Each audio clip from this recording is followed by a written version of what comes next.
Hi everyone, welcome to today's super funny moment. Are you ready to laugh until your stomach hurts? Those fools don't grasp advanced reading skills. They read words one by one, then piece them together like a puzzle. But for Margaret, this is as easy as pie. Just look at her, she's barely 88 pounds, and her wrinkles are like tree bark, yet in her head, there's a library full of books, and I bet she's a knowledge monster. Just thinking about it makes me happy. Next time they met, Charman picked fresh fruits and veggies to win her over. She told Charman she lived in a very nice nursing home, and even without kids, her nephew treated her like royalty. They naturally got to chatting about aging, and Margaret said aging is indeed a burden, but the upside is that words don't last too long. During this, Charman remembered a line Margaret had read to her before, wailing like a mad dog at mother's grave. Margaret marvelled at Charman's memory, then she grabbed the book and read that passage aloud. When a mother's love dawns, Margaret stands at her mother's grave with an unfulfilled promise, and then other women reach out, trying to pull you away. It's just consolation, really. We always return to our mother's graves howling like mischievous dogs. Charman nodded as she listened. Margaret asked Charman about her mother, but then she added, "Subtitles. If a person fails to receive sufficient love during their childhood, everything in this world is just waiting for them to uncover, isn't that so?" Even though her mother has remained cold and disheartening for all these years. Every time her friends joked about her mom, she'd get mad and defensively say, "I wasn't scared of her." She'd always say that like a mother lion defending her cubs. One night, her girlfriend mentioned wanting a child, but Charman, feeling insecure, couldn't respond directly. She exclaimed, "How could someone like me be a parent? No skills, can't even write, totally useless." Her girlfriend looked at her firmly and said, "But you can give her love, right?" On a warm afternoon, Margaret arrived at the park as promised, this time with a cart carrying a thick dictionary. This was a gift for Charman, and Margaret told her that with the dictionary, she could explore the world between the lines. Get lost in the intricate maze of words. It's like wandering into a dream. "I know y'all love this adventure, Charman."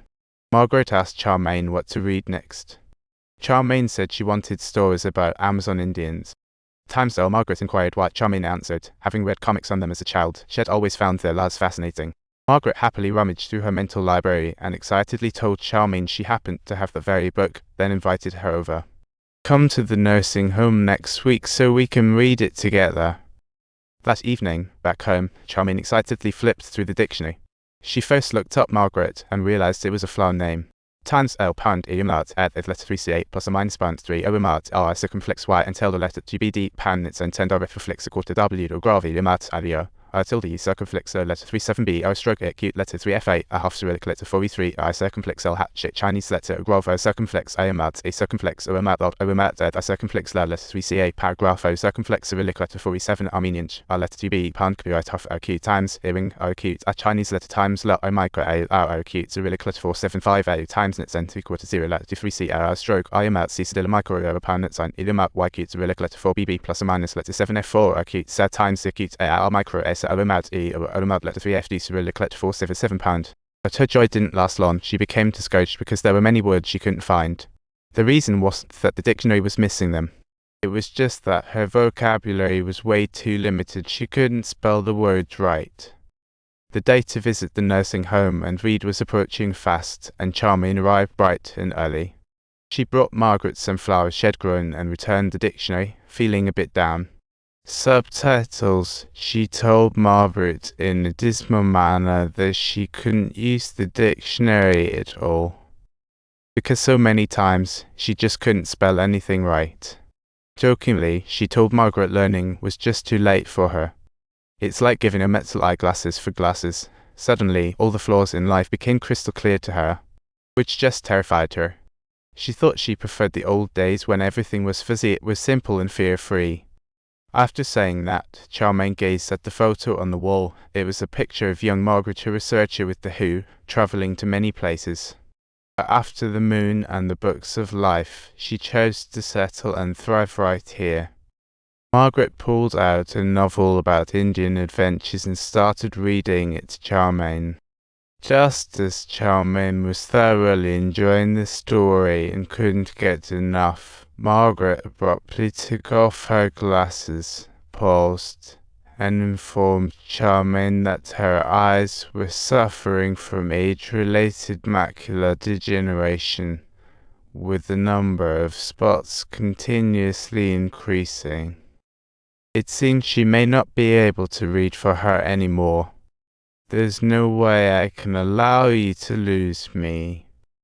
Just then, her girlfriend walked in and asked Charmaine who the morning flowers were for.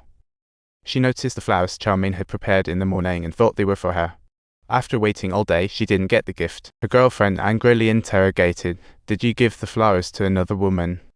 Charmaine, already in a bad mood, snapped back, "Her name is Margaret. It has 2 T's. Those flowers were for her, and this cake making is for her because she's 95 years old." After saying that, she calmed down, asked her girlfriend to sit, and began to share the story of these past days, how she met Margaret and how vulnerable and needy she was. Right now, her legs are slender as a little deer crafted from glass, as if they would shatter with just a light touch. Her eyes also show macular degeneration. Life will get tougher, but I'm helpless.